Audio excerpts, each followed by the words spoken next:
नमस्ते। चलिए सीटेट संस्कृत की तैयारी को समझते हैं। अगले कुछ मिनटों में हम इस सफर को एक पहाड़ की चोटी पर चढ़ने जैसा मानकर चलेंगे और देखेंगे कि शिखर तक पहुंचने के लिए हमें क्या-क्या करना होगा। सबसे पहली बात, और ये दिमाग में बिठा लेनी है, लैंग्वेज सेक्शन में पूरे मार्क्स, हाँ पूरे मार्क्स लाना बिल्कुल मुमकिन है। ये कोई सपना नहीं है, बस सही स्ट्रैटेजी चाहिए।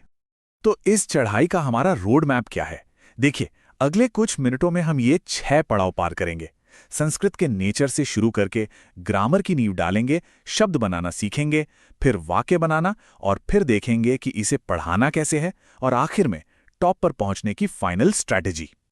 किसी भी बड़ी चढ़ाई का पहला कदम होता है बेस कैंप। तो चलिए हम भी अपनी तैयारी के बेस कैंप से शुरू करते हैं, यानी संस्कृत भाषा के बिल्कुल बेसिक नेचर को समझने से।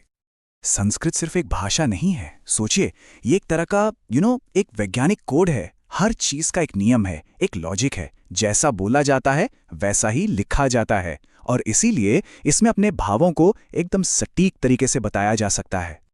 ठीक है, बेस कैंप हो गया। अब शुरू होती है असली थोड़ी खड़ी चढ़ाई। यहां हम भाषा की नींव, उसकी बुनियाद को मजबूत करेंगे। अब ये टेबल देखिए, कवर्ग, चवर्ग, ये सिर्फ रटने वाली चीजें नहीं हैं। ये संस्कृत का साउंड सिस्टम है। इन्हें इसी ऑर्डर में समझने से ना आगे संधि जैसे मुश्किल टॉपिक मक्खन की तरह समझ आएंगे। ओके, अब हम आ गए हैं इस चढ़ाई के सबसे मुश्किल और सबसे जरूरी मोड़ पर, संधि। मैं इसे हाईलाइट कर रहा हूं क्योंकि सच मानिए, सीटेट संस्कृत में आधे से ज्यादा खेल इसी का है। इस पर कमांड करना मतलब आधा सफर पूरा करना। तो संधि मतलब शब्दों को जोड़ने का नियम। मोटे तौर पर 3 तरह की होती है: स्वर, व्यंजन और विसर्ग। देखिए कितना सिंपल है। देव और आलय, 2 अलग शब्द, संधि ने उन्हें जोड़कर देवालय बना दिया। एकदम लॉजिकल। चढ़ाई में थोड़ा और ऊपर चलते हैं। अब हम भाषा की ईंटें यानी कि शब्द और क्रियाएं बनाना सीखेंगे। इनसे ही तो पूरी भाषा की इमारत खड़ी होगी। ये देखिए, राम शब्द के रूप। प्रथमा में रामः का मतलब है राम ने, पर द्वितीया में रामम का मतलब हो गया राम को। देखा, बस एक छोटा सा बदलाव और पूरा मतलब बदल गया। यही है विभक्ति का खेल। धातु शब्द से घबराना नहीं है। इसका सीधा सा मतलब है क्रिया का रूट वर्ड। जैसे पठ मतलब पढ़ना। इसी एक रूट से देखिए, पठति, अपठत, पठिष्यति मतलब प्रेजेंट, पास्ट, फ्यूचर, तीनों बन गए। रूट पकड़ लिया तो सब आसान है। चलिए अब थोड़ा और मुश्किल पड़ाव। यहां हम देखेंगे कि छोटे छोटे शब्दों को जोड़कर बड़े और कॉम्प्लेक्स सेंटेंस कैसे बनते हैं। समास, ये संस्कृत का एक सुपर पावर है। इतना लंबा बोलने की जगह कि राजा का पुत्र आ रहा है, सीधे सीधे बोल दिया राजपुत्र।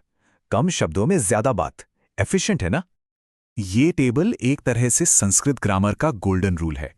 कर्ता यानी जो काम कर रहा है वो हमेशा प्रथमा विभक्ति में होगा। कर्म, जिस पर काम हो रहा है, वो द्वितीया में। बस ये लिंक समझ लिया तो सेंटेंस बनाने में गलती नहीं होगी। अब तक हम एक स्टूडेंट की तरह सीख रहे थे। अब चलिए नजरिया बदलते हैं और एक टीचर की तरह सोचते हैं, क्योंकि सीटेट सिर्फ ज्ञान का नहीं, सिखाने की कला का भी टेस्ट है। तो सवाल ये उठता है कि संस्कृत पढ़ाएं कैसे? क्या वही पुराने रटने वाले तरीके या कुछ और? एक टीचर के तौर पर यह जानना बहुत जरूरी है। सीटेट के लिए ये 4 मेथड्स सबसे जरूरी हैं।